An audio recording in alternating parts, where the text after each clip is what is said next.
Looking back, I think that there have been two great conversions in my life. The first, when I was 18, 19 years old, right around in that season, practically a street kid living in the drug culture, had a radical encounter with the living God through Jesus.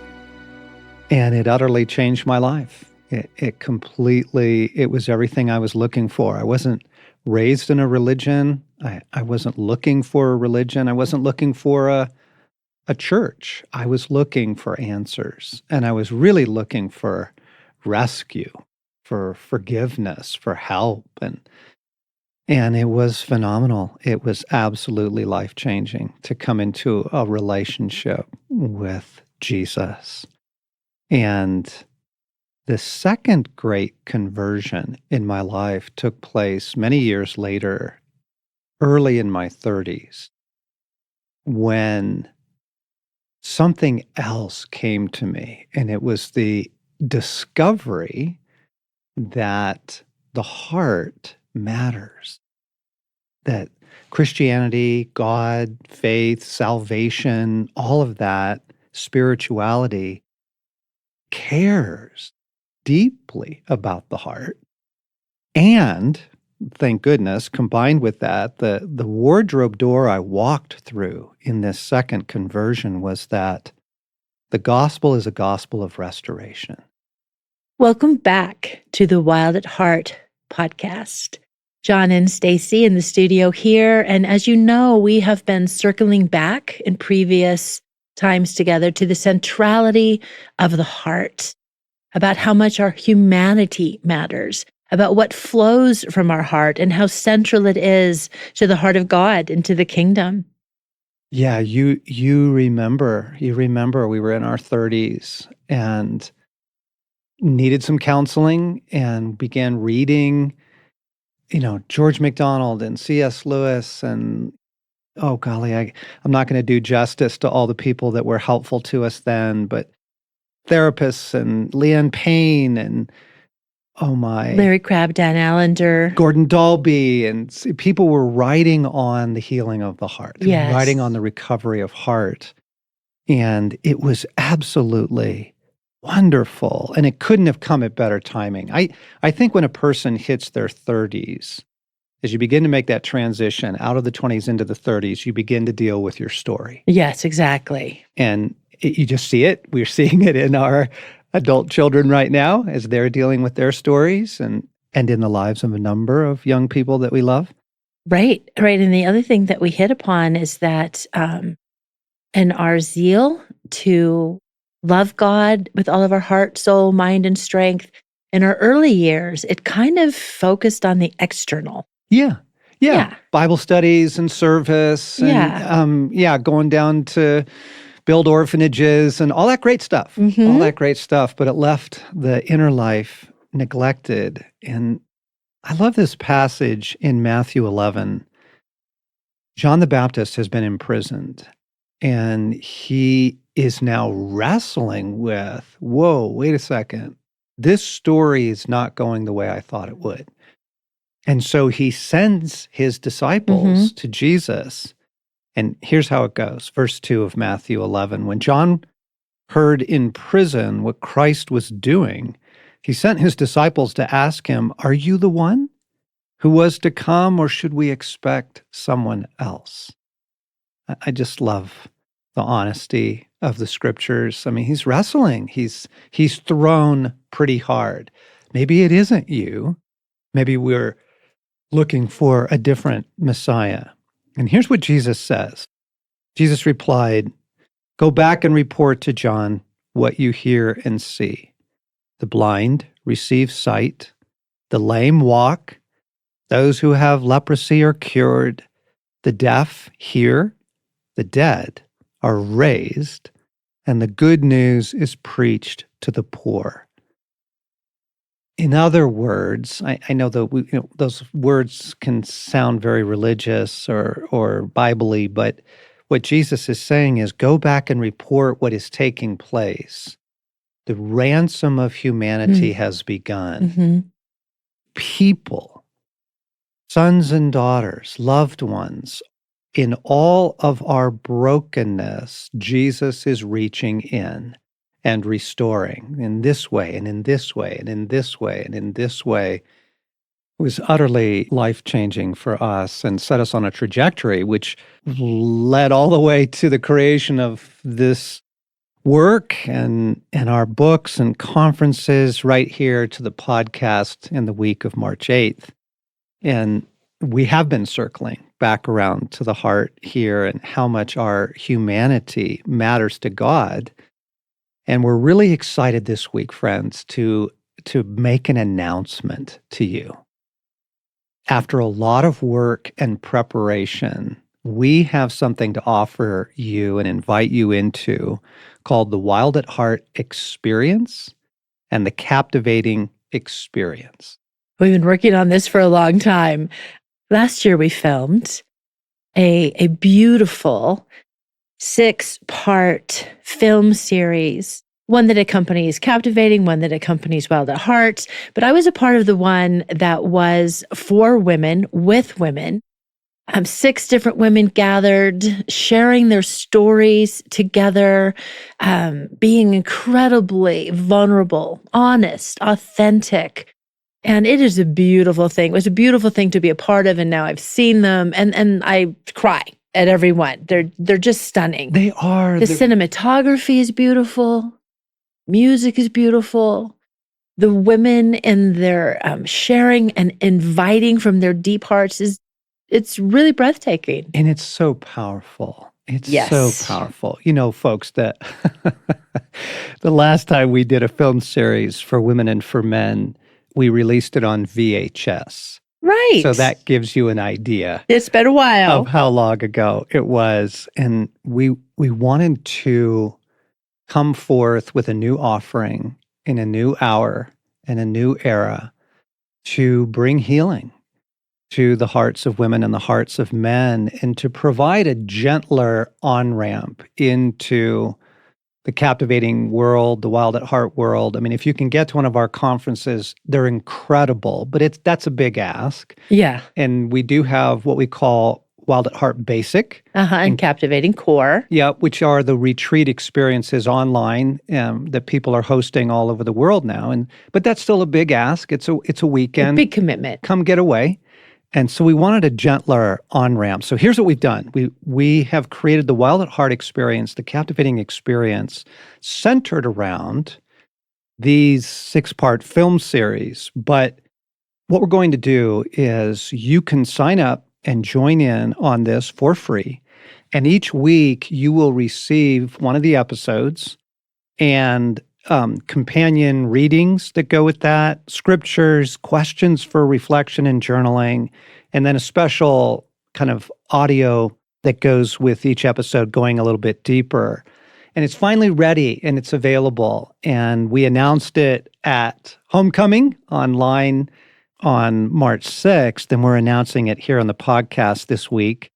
You can sign up at wildatheart.org/captivating or wildatheart.org/wildatheart. Or if you just get to our homepage, we'll help you find how to sign up for those things. But really excited to bring this out at a time that we've been reflecting, over 2020 and in our early podcast this year, just about how hard this has been on the hearts of men and women, the pandemic, the politics, the quarantines, the economics, the school stuff, all of it. Just humanity is pretty beat up. Right. And then the barrage of media, the world, all that is coming against us and at us. It feels like against us at all times. But it does. And we do, from our perspective, yes, Kingdom of Darkness is using all of this to really harm hearts and souls. And so it had been on our hearts for a long time to come back out with a fresh series and to adapt it and create some kind of online experience that people could do personally or in groups And what we realized is before we kind of like did a big group push, each one of us just needs some personal restoration. Yes. And that's why we've sort of packaged it the way we've had, that you can, get on as an individual. You can sign up anytime for this.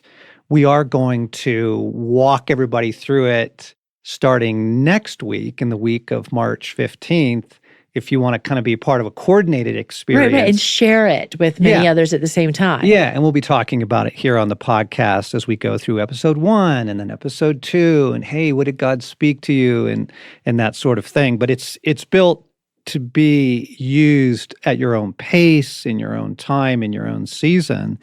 It just feels really timely. And what is amazing is, even if you have been with us in this message for a long time, it is going to surprise you how powerfully God comes back around and speaks to us again. Yes. It goes deeper, raises new things. Yes.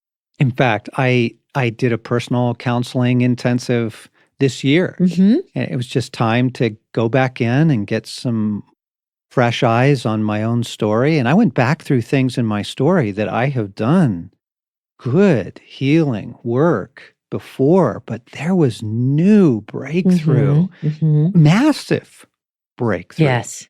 In a number of areas, not just one or two. I mean, it was really, really good to do that. And so, the wonderful promise is God is always bringing about deeper restoration, more wholeheartedness. And Stace, getting ready for today's recording, I asked you to watch episode 1 of the film project that you were part of. What was that like? Oh, it was awesome. And mind you, friends, I've been involved in it, right? I'm teaching in it. I'm there at the filming. I've been a part of editing. I've watched it, I don't know how many times, but I hadn't watched it in a while. And to sit, get quiet and watch it this morning. And again, this was session 1, which is on the heart of a woman. Oh, it was breathtaking and so reminding and so honoring of my own heart and of the way that God has created us, how we bear his image. What a great dignity and honor it is to bear his image, and even to be reminded of the unique core desires that he has placed inside of the feminine heart was just so good. And also, the key message I think that I took away this morning was that our hearts matter. They still matter. They are of the utmost importance to God. And in the midst of world and life and relationships, of sorrow, of the barrage of the enemy's accusations, we can just be hit with our hearts don't matter. The things we want are stupid. We're stupid. I'm only failing. And just to be rescued once again. Yeah. To say, no, actually, I fashioned you uniquely. There are things that we share as women, core desires that we do share, to talk about those, to name those, and that romance still matters. The desire to be pursued is still essential and not something to be ashamed of, but the very place we bear the image of God. And that women are created to work and to offer, to be irreplaceable, to be part of a shared adventure, that we have a valiant heart for a reason. And then to remember that we are irreplaceable, that we have a beauty to offer the world, to unveil it, and to be a part of the movement of God, that it matters, that it's real. Honestly, as you're saying this, Stace, it feels like encouraging people to plant gardens while the city's being bombed. It feels like encouraging people to start their novel when they're in the final stages of chemotherapy. Like it honestly, to honor the heart, to nourish it in times of crisis feels like such a luxury, but it's not. And so I want to ask you, as a woman, living right now in March of 2021, and after a year of pandemic and quarantine,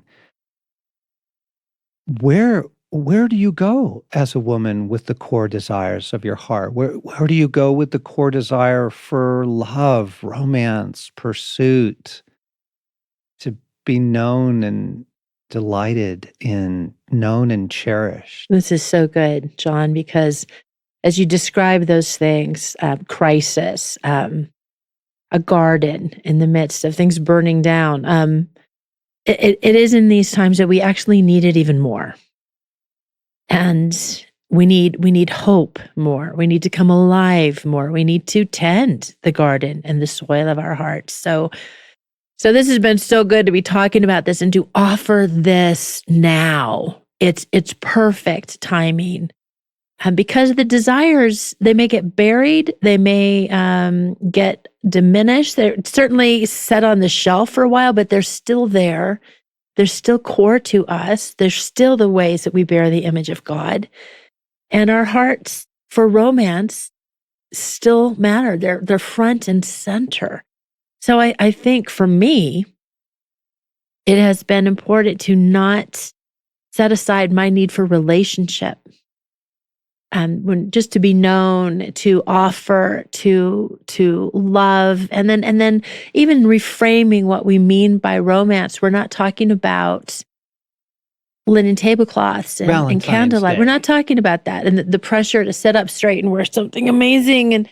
And we are talking about the pursuit, about being seen and known. We're talking about having our eyes and our hearts awaken to the great romancer, to the one that is pursuing us with those scattered love notes so extravagantly all around us that when we lose heart, we don't see them anymore.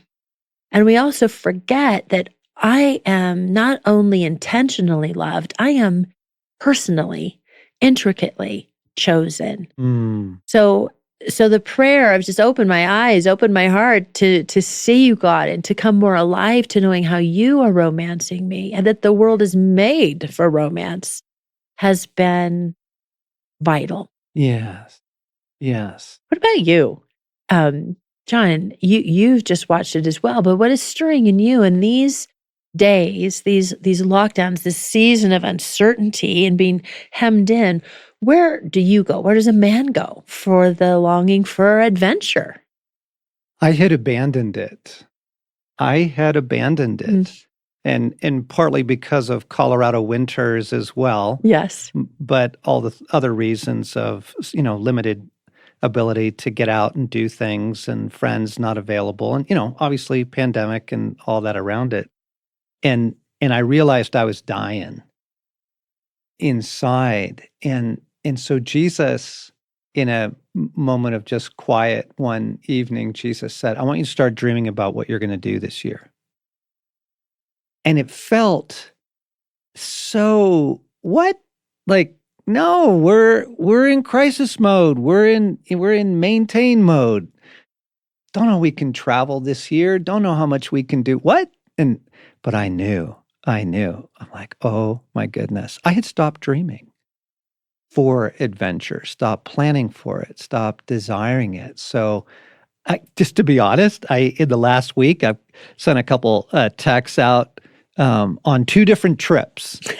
We used to do this classic Moab mountain biking trip. And so I sent some texts out to see if some guys were interested in that and if we could pull that off on a sort of a bonsai weekend, drive out to the desert and ride our bikes. And then I also started texting some other friends who are more experienced rafters than I am, asking them about rafting rivers in Colorado and like, when does the water open up and what's available? And hey, what are you thinking this year? In other words, just to get the conversation going. Yes. And here's my masculine heart in the condition of the Gobi Desert. I just had abandoned desire. Yeah. And God has me start dreaming and even reach out to some friends and begin to make some plans. Now, I don't know when those plans, we can fully enact them, but at least I'm getting some things in motion And I love that. I love that about his pursuit of us. Yeah. So what has the effect on your heart been? It's like coming back up for air and giving myself permission to be a man again, giving myself permission to have a heart again. Yeah. Huge. And I'm thinking, what about a woman's desire in this hour to play the irreplaceable role? How deep that is. Eve is Azer. She is life saver. Yes, life. In a really frustrating environment where there's not a lot of opportunities, not as many as there is in normal life. Right. What, hun, like for your heart, you and the women that you know, is there any hope for that? Oh, there's hope. But we have to get a little bit more creative because our general ways of offering, of bringing life, of playing our irreplaceable role in a grand adventure, those ways have been hemmed in. Some have just been called to a dead stop. And we all know how difficult it is to spend hours on Zoom or to be suddenly homeschooling when we're not a homeschooler, or the 1,000 other ways that are that have been feel stolen from us. Well, it is really getting creative and coming to the heart of the matter. First, it's been acknowledging that this is hard, that this has had a cost. Yes. And inviting God into it and asking, how do I bring life? How do I do it? And so for me, what it has meant is relationally a lot, which can also be creative because I have several friends that it's simply not safe to get together with. And so those Zoom calls are good. And those phone calls and those texts, like taking in me to reach out and realize that my words have an impact. What I offer and say, like there's life, right? Life and death in the power of the words. And that has not changed. Yes. So I can do that. I can drop a meal on a front porch. I can bring flowers and play ding dong dash. I can still do that. I can still pursue in ways that bring life and offer. I still have my Facebook page. I'm still offering something every day just to bring encouragement and life and try to help people, primarily women, shift their gaze back onto the one who is the source of all life and hope and tap back into the reality that nothing has actually ended. Yes. Our world looks different, but there is still hope. There's life. There's still goodness. There's a future. And by reminding one another of that is powerful. This is so good. Friends, here's our invitation is it's actually got a couple parts to it. The first is for your own heart. Yes. Come to the homepage, come to Wild at Heart /captivating or /Wild at Heart and sign up for the experience. Now, on those pages, you can watch the videos. They're right there for free. And there are other resources that we've designed around them. But we kind of thought if we could walk through this experience together, first for your own heart, you'll be amazed that Jesus has not abandoned your heart, though you may have. Or maybe not totally. Yeah. Portions of our hearts we have set aside. That's part one. Part two, as I'm thinking about women in their irreplaceable role and bringing life and men needing a battle to fight and a mission. Yes. And to partner with God in what he's doing in the world is so wonderful and so critical to our humanity. The other thought was we built this on-ramp for you friends to take your friends through. Yes. And to host some groups. And some of you are in situations where you could have a few people in your home and that would be all right.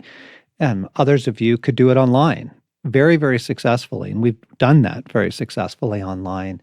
And so also on these pages, there's places to lead a group, join a group, announce that you're doing a group, that sort of thing, to partner with Jesus in this hour where the human heart matters more than ever. The story of God is still the story of the world. There you go. Yes, okay? it hasn't Can we just changed. say that again? The story of God is still the story of the world. And the story of God is the wardrobe door first into intimacy with Him. Yes. And deeper into the restoration of places in your humanity that still need restoration, greater and greater wholeheartedness.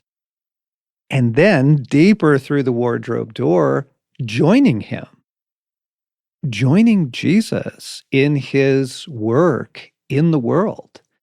And so, heck, to be honest, gang, at a time when the gender debate is getting pretty volatile, it almost feels a little ill-timed or foolish to come out with such strong gender messages as Wild at Heart and Captivating. And then the new films and the experiences and the things that we'll be doing together here in the spring on this podcast say, no, now is the time to partner with Jesus, to go after the hearts of men and women, because crisis is gospel opportunity. Right. It is.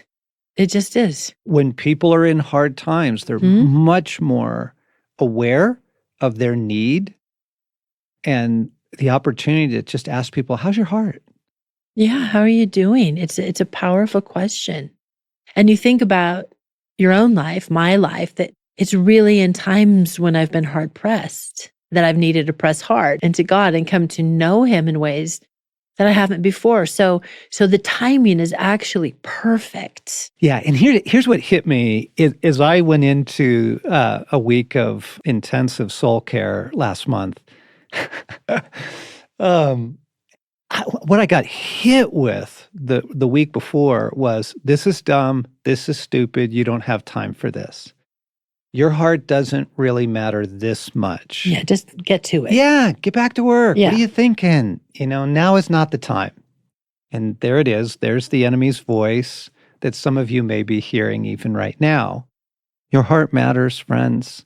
Your heart matters. Your humanity matters. And so you can join into the experience at any time and do it when it fits in your life. But if you'd like to do it with us and kind of do it all together, the idea is starting next week, we'll all jump into the experience of a 6-week program together, episode 1, and the journaling and the conversations and the podcasts, etc. So come join us, walk with us in the Wild at Heart experience, the captivating experience. Come to the website and think of someone you know, or maybe several people that you'd like to take them through a group experience of this. That's so good. John, can I just ask you one final question? With our the pace of life and the demands, we're inviting people to join in this experience. Is this like a 3-hour-a-week kind of experience? Oh, no. The videos themselves are about 18 minutes. And then there's a short audio that goes with it that Stace and I will be giving for each week's experience. There's a few questions. I mean, you can do this in a half an hour. Uh-huh. Or you can linger. Or you can linger. Good. Yeah. There you are, friends. We will be back with you next week to pick up the conversation.